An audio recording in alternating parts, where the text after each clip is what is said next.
TVC গুলোতেও আপনাকে দর্শক খুব ভালোভাবে নিয়েছে এবং মনে রেখেছে। এখন পর্যন্ত অনেকগুলো কাজ করেছেন। এই অনেকগুলো কাজের মধ্যে আপনার প্রিয় চরিত্র কোনটি? ঝুমুর। মানে আমার একটা সিক্স সেন্স সবসময় কাজ করে। কোনো খারাপ দিন যাওয়ার আগেও মনে হয় যে আজকের দিনটা খারাপ যাবে হয়তোবা। তো এরকম একটা কাজ করে। আমি মাসুদ রানার একটা শর্ট ফিল্মে কন্টেস্ট যারা প্রতিযোগী ছিল তাদের সাথে আর কি আমি একটা শর্ট ফিল্ম করেছিলাম রাজ ভাইয়ের ডিরেকশনে। আর এর আগে রাজ ভাইয়ের সাথে আমার আরেকটা কাজ হয়েছে। তো তখন আমি ওখানে করার সময় রাজ ভাই আমাকে স্ক্রিপ্ট দেখা বললো যে আমার ক্যারেক্টার আরেকজন আর্টিস্টের করার কথা। তো বললো যে দেখ ও কেমন করে অ্যাক্টিং, আমার সাথে কাজ করেছে। আমি বললাম যে হ্যাঁ ভালো এরকম। তখন আমি জানি না ওই ক্যারেক্টার আমিই করছি পরে। তো 7 দিন আগে জাস্ট আমাকে বলা হলো। তো ওখানে ওই ক্যারেক্টার মডিফিকেশন আসলে রাজ ভাই করেছে।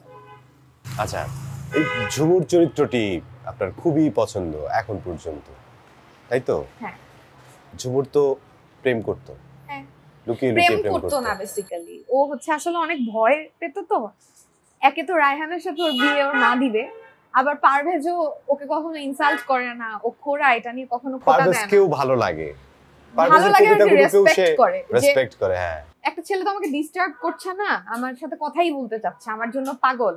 তো আমি রেসপেক্ট করি। এরকম একটা ব্যাপার ছিল। আচ্ছা, এটা কি বাস্তব জীবনে কখনো হয়েছে এরকম? না, বাস্তব জীবনে আমি ঝুমুরের মতো এত ইনোসেন্ট না।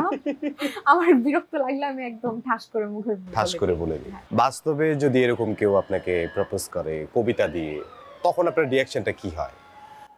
কবিতা দিয়ে প্রপোজ তো কবিতা আমি যখন পলাশ ভাইয়ের সাথে ওই সিনগুলা ভাইরাল হতো তখন আমি আসলে অনেক কবিতাই পেতাম। কবিতা দিয়ে তো আসলে কেউ এখন প্রপোজ করে না, এটা হয়ও না, সম্ভব না। প্রপোজালের আসলে একটা ডিফারেন্ট ওয়ে আছে। আমার টাইপ হতে হবে বেসিক্যালি। আপনার টাইপ কেমন? এরকম কি প্রপোজ কেউ করেছে? থাকে না যে আমি কতটুকু পড়াশোনা করেছি সেটা যেন ম্যাচ হয়, এভরিথিং, ফ্যামিলি ম্যাচ হয়, সবকিছু মিলায় আর কি। এ পর্যন্ত প্রেমের প্রস্তাব পেয়েছেন কতগুলো?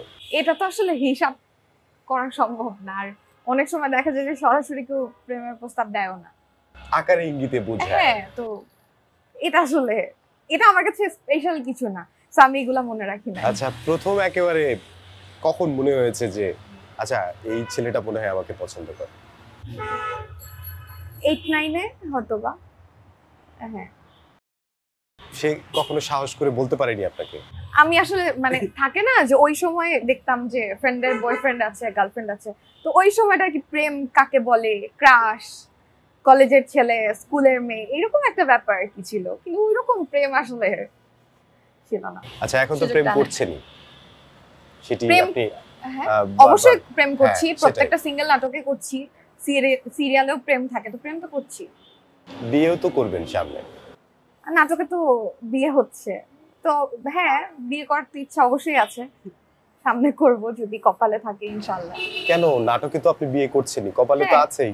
নাটকে বিয়ে করছি, বাস্তব জীবনে কবে করব? বাস্তব জীবনেও করবেন ইনশাআল্লাহ। কবে করতে পারেন জানি না, আমি যে অ্যাক্টিং করব এটাই তো আমি আসলে জানতাম না।